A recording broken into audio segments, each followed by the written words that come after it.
We made a compromise between better protecting children, but also protecting privacy and data.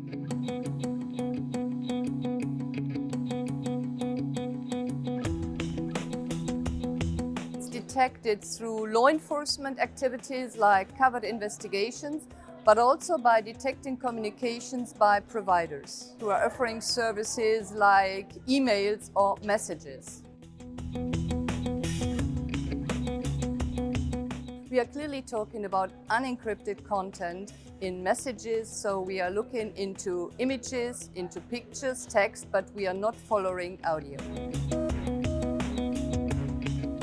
We are talking about the so-called hashing technology to identify already known pictures, images, and videos.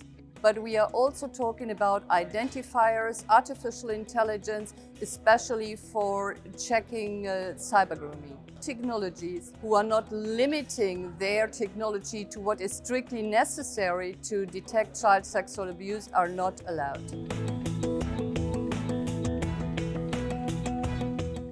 This legislation was created to allow the continuation of voluntary activities of providers to detect child sexual abuse material, so there is no obligation for any provider to do this.